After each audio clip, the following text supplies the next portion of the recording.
that old thing where if we reach a certain age and neither of us are married, then we'll marry each other? What's up with that? Friends, gets therapized right here, right now.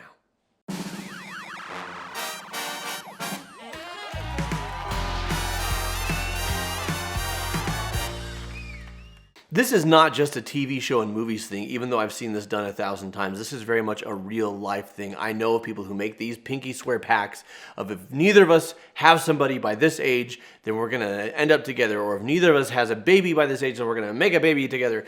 And, you know, it's called having a backup, right? Having someone who's a security, because I don't want to go through my life alone, or because I don't want to go through life without being a parent.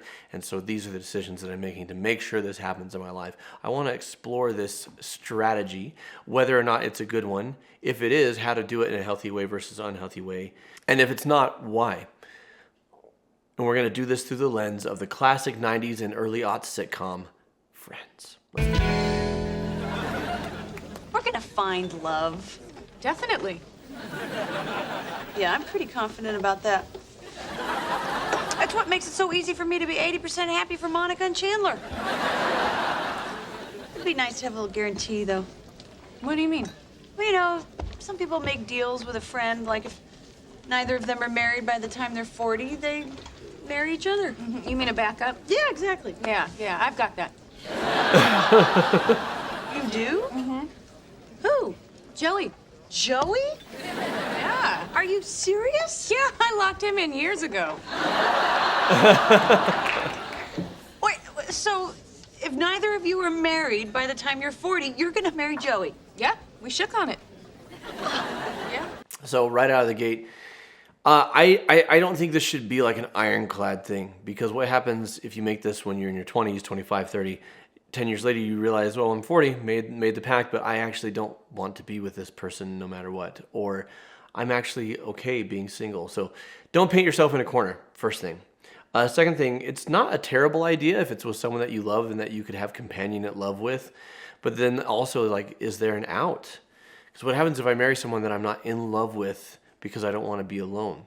For some people, that could be a really healthy dynamic. You know, they settle into, I just want to be with my best buddy for forever. I know that Alicia and our producer, Maddie, honestly, if something happened to me and something happened to Maddie's husband, I don't think they'd be romantic partners, but I mean, who knows, right? But they would definitely move in together and have, what's the female version of a bromance? Like a sistermance? The cismance. They'd have a cismance, and they'd probably share their lives together, right? But like, I see pros and cons to this.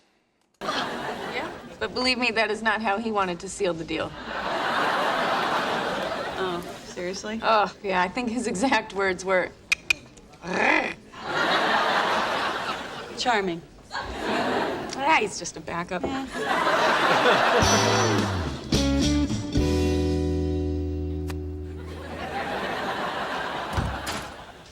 Hey, Monica. Have you seen Rachel or a mirror? This for my boat. Pretty cool, huh? Yeah, it's great. Oh, what's the matter? Talk to the captain. I'm just having one of those days where you realize you're in a dead-end relationship. Chandler giving you a hard time, huh? It's not like I want to get married tomorrow. It's just I'd like to believe that I'm in a relationship that's going somewhere, that I'm not just wasting my time. Oh, you know Chandler.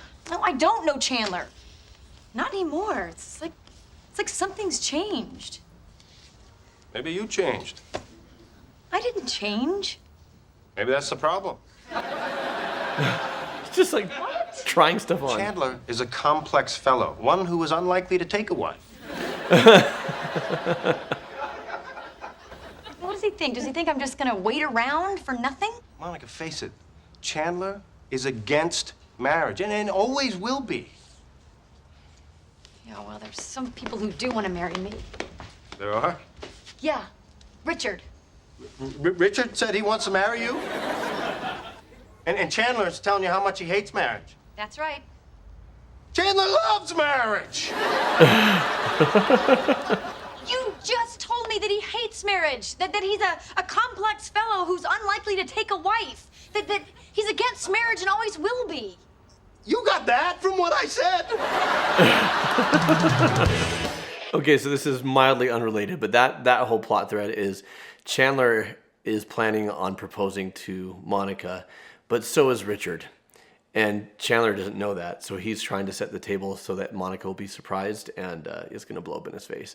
So I would say this is a little tangential thing, but instead of surprising someone with a proposal, marriage, if that's what you want, should be something that you're discussing together.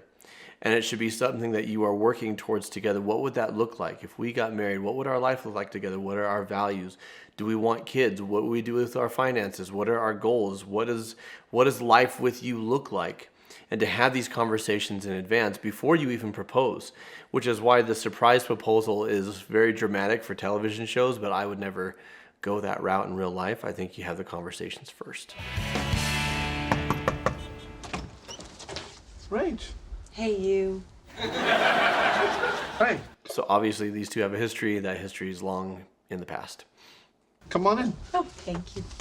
But there's probably still feelings there. Sorry to hear about you and Elizabeth. Oh, thanks. Yeah, I really thought we'd be able to make it work, but I guess it just wasn't meant to be. Yeah, love. It's a tricky business, isn't it? I guess so. So what do you say we make a pact? If you and I are both single by the time we're 40, we get married. I mean, we know each other, we like each other, and we've already slept together, so, you know, there'll be no surprises there. You know what I mean? No, like, what's that? Oh, you want me to be your backup? Exactly. Oh, yeah, I already have one. What? Who? Phoebe. Phoebe? Wait, but she said Joey is her backup. Oh, I don't think so. Rose, I just had a conversation with her, and she said that she and Joey made a deal. That's impossible. I mean, we have had a deal for years. We shook on it. Although, believe me, she wanted to do a lot more than that. So the concept of a backup. Not everybody watching this video is going to have that specific situation. So let's look at something broader, but also what this is. We all want security, right? We want to know what our future is, and the fact is none of us do. None of us know what our future is. None of us know exactly how things are going to play out. There is no true security, honestly, outside of yourself, which is a hard thing to say. But listen, my parents had the most beautiful marriage that I've ever seen, the most beautiful partnership that I've ever seen. They worked really well together.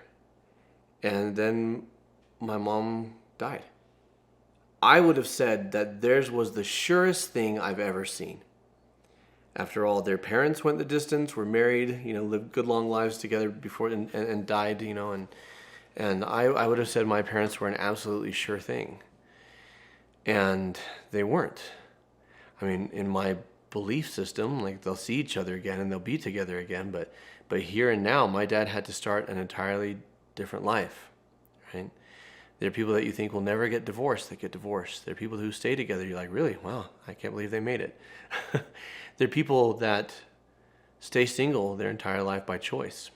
People who stay single their entire life and don't want to be single.